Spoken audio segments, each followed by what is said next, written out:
Oi gente, tudo bem com vocês? No último vídeo que nós temos aqui eu falei sobre o estágio em psicologia clínica e ao falar sobre isso eu acabei mencionando também que é necessário fazer prontuário psicológico e ir evoluindo esse prontuário dos pacientes. E aí muita gente começou a ter dúvida, mas como assim? Como é que faz um prontuário psicológico? O que é que eu tenho que colocar em um prontuário? E aí muitas pessoas começaram a ficar em dúvida com relação a esse tema. Esse vídeo tem o objetivo de responder algumas questões, de dizer qual deve ser a estrutura de um prontuário psicológico, o que deve ter em um prontuário, como se faz as evoluções e as atualizações. Então, esse vídeo é de fato para quem está iniciando. Muitas vezes nós não temos acesso a esse tipo de informação ainda na graduação, não nos ensinam muito bem a respeito disso.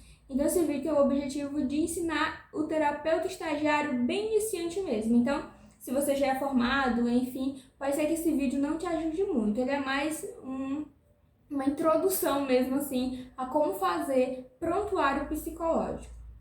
Acredito que agora a imagem deu uma melhorada, né? Tava olhando quase pro teto, o celular tava lá em cima. Agora está um pouco melhor, não é?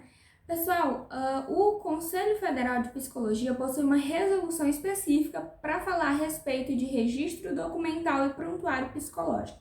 É a resolução 01 de 2009. Inclusive, eu vou deixar aqui na descrição desse vídeo para que você possa dar uma olhada. É uma leitura simples, são apenas 3 páginas, se eu não me engano, então dá para a gente olhar rapidinho e também lá está presente a estrutura de um prontuário psicológico. É interessante notar que o prontuário é um tipo de registro documental. Então, existem outros tipos de registro, mas o prontuário é um específico que, inclusive, é do paciente. Esse prontuário, ele não é do terapeuta. Quando você faz um prontuário psicológico, você tem que ter a ideia, tem que ter noção de que o paciente, a qualquer momento, pode pedir acesso a esse prontuário. E você tem que dar, porque é um direito do paciente. Então, se ele pedir, você tem que dar uma cópia para ele do prontuário. Então, é importante já escrever esse prontuário sabendo que ele tem que ser acessível a pessoas que não necessariamente têm algum tipo de conhecimento das técnicas da psicologia. Então, se você fez a aplicação de algum tipo de técnica e colocou ali, não especificou, né, não deixou isso claro, é importante que você deixe, porque se o paciente pedir, ao ler, ele precisa entender tudo que está ali. Então, lá você vai encontrar a estrutura de um prontuário psicológico. Interessante que a estrutura do prontuário é a mesma do registro documental. Então, é basicamente a mesma coisa que se irá fazer. O que precisa ter em um prontuário psicológico, pensando especificamente nesse contexto, né? De estagiário em clínica e escola, então, tentando entender melhor o que precisa ter. Quando você lê, você percebe exatamente a descrição que está ali. Inicialmente, é preciso haver a descrição do paciente, de quem é esse prontuário.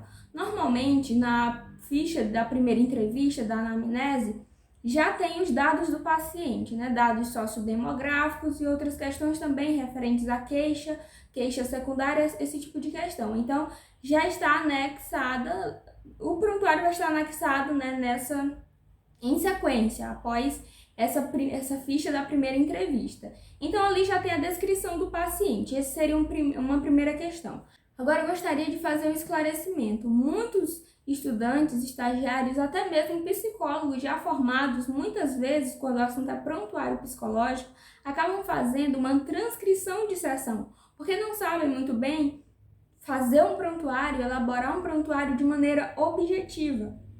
Porque desde que um prontuário tenha todos os passos que precisa ter, e tem aquela estrutura básica que essa resolução estabelece que tenha, mas ainda assim, apesar de ter, né, todos os passos ali, ainda fazem uma transcrição, então fica coisa de mais de uma página às vezes, colocando exatamente tudo o que ocorreu durante a sessão.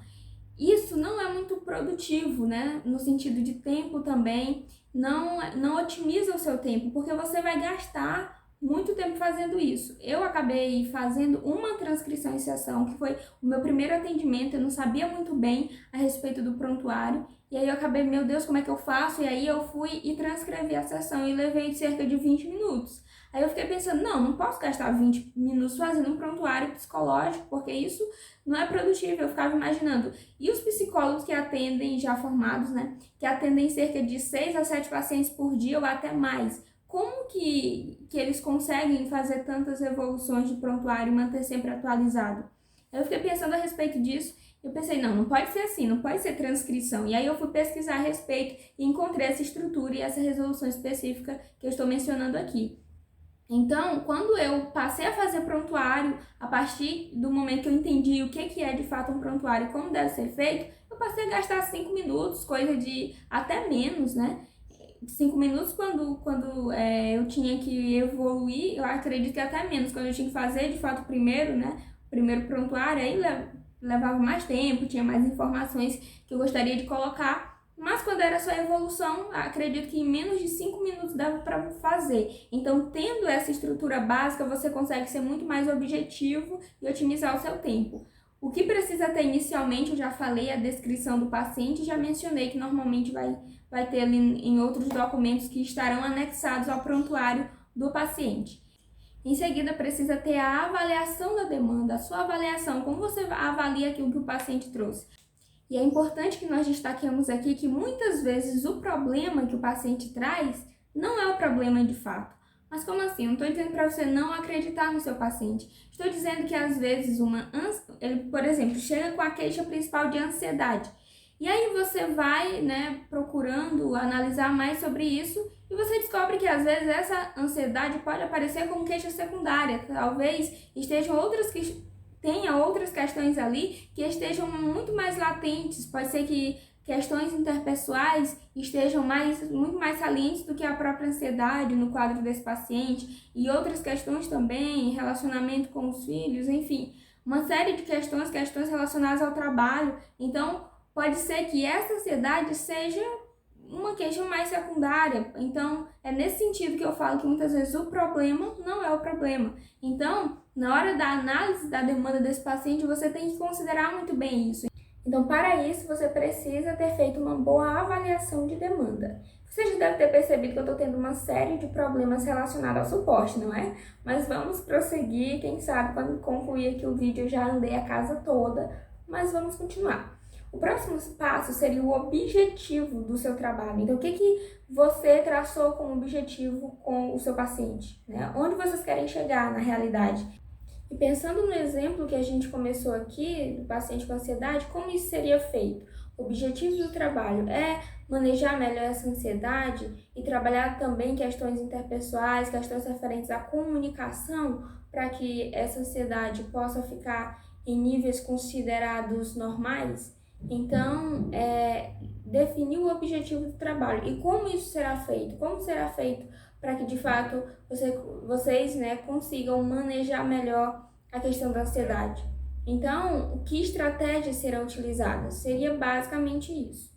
O próximo passo seria o registro da evolução do trabalho. Então, os prontuários subsequentes viriam de fato com essa atualização, como está sendo o andamento desse trabalho. Então, você colocaria novamente tudo isso. Às vezes, por exemplo, no objetivo, voltando aqui um passo atrás, a gente também coloca o objetivo para a próxima sessão. A próxima sessão, trabalhar tais questões.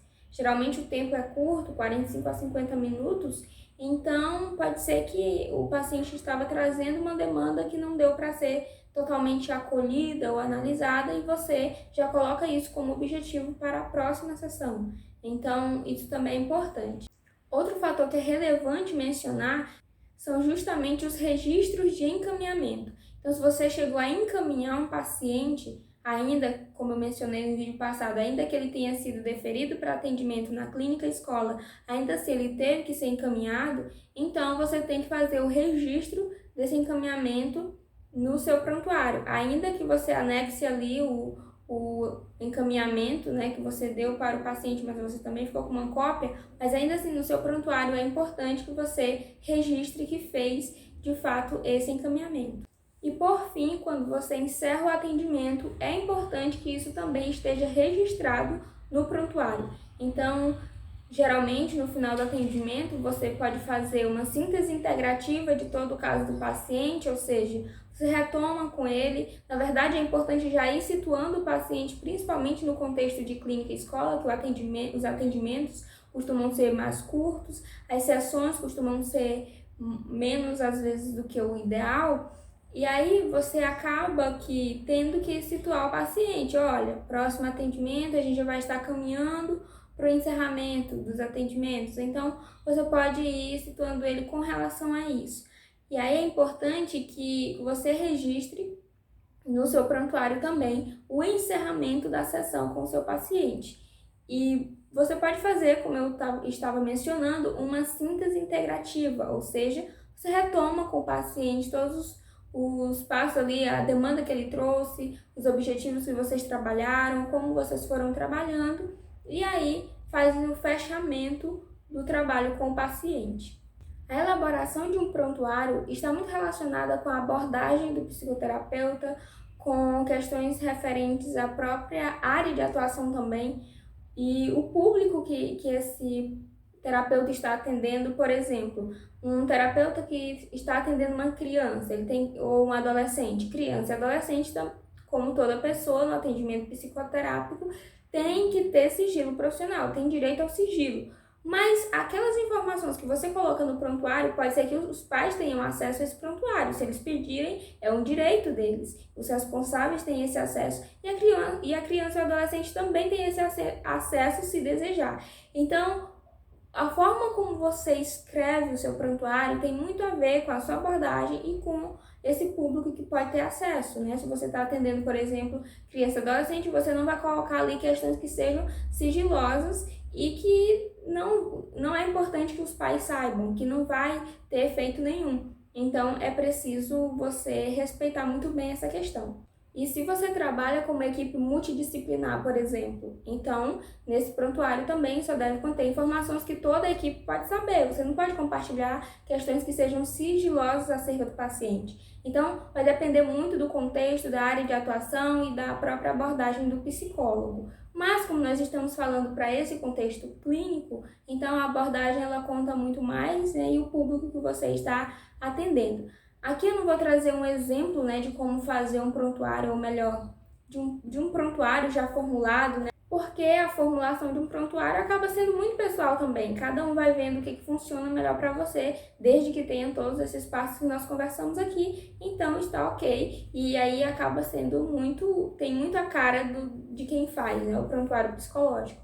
Então, devido a esse motivo, a gente só vai resgatar aqui os pontos e falar o que, de novo, né, pensando nesse exemplo que eu dei no início. Então, a descrição do paciente ou da instituição para a qual você, psicólogo, está prestando serviços psicológicos. Esse tipo de registro ele é importante por conta de questões legais, por conta de questões até mesmo para sua defesa pessoal, isso é importante. Por isso que é tão relevante manter os prontuários sempre atualizados. No caso da clínica escola, se tiver alguma questão de ordem jurídica envolvida, quem vai responder por essas questões legais será o supervisor, que vai assinar cada prontuário do estudante estagiário. Então, quem assume, né, essa responsabilidade será justamente o professor supervisor. Agora, voltando de novo no exemplo, quando se fala nos objetivos do trabalho, na realidade, a avaliação da demanda e depois objetivos do trabalho, você precisa traçar isso e deixar isso delimitado no seu prontuário. Em seguida, colocar ali questões referentes a encaminhamento, se houver, caso houver também questões referentes à avaliação psicológica, se você usou algum instrumento, você vai anexar no prontuário, porém, questões referentes a testes, por exemplo, a outros instrumentos de avaliação, será de uso privativo do psicólogo. Então, só o psicólogo vai ter acesso a esse tipo de informação, mas vai ficar anexado ao prontuário do paciente. Então, você vai precisar colocar ali todas essas questões e isso é de uma grande importância. Não precisa se preocupar, geralmente, né, o terapeuta estagiário, eu falei no início, acaba fazendo muitas vezes transcrição de sessão, que seria a cada sessão registrar ali tudo que aconteceu. Não tem problema fazer isso no contexto da clínica escola, geralmente é isso que acontece, mas se essa forma mais objetiva funcionar para você é muito melhor, porque acaba otimizando o seu tempo.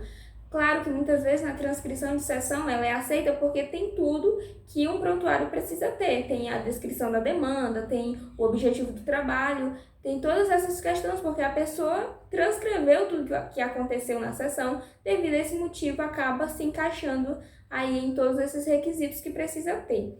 Mas do ponto de vista, né, da objetividade não chega a ser tão interessante. Não funcionou para mim, por isso que eu fui em busca de um modelo que de fato fosse mais enxuto para que eu pudesse otimizar o meu tempo. Então foi isso, pessoal. Esse vídeo foi mais só para esclarecer mesmo essas questões. Eu gostaria de agradecer você que acompanhou até aqui, espero que tenha ficado claro. E aí, se você tiver alguma dúvida, pode deixar aqui nos comentários que eu irei responder você. Se você gostou, curte, comente e compartilhe com outras pessoas, tá? Beijo pra você e até o próximo vídeo. Tchau, tchau!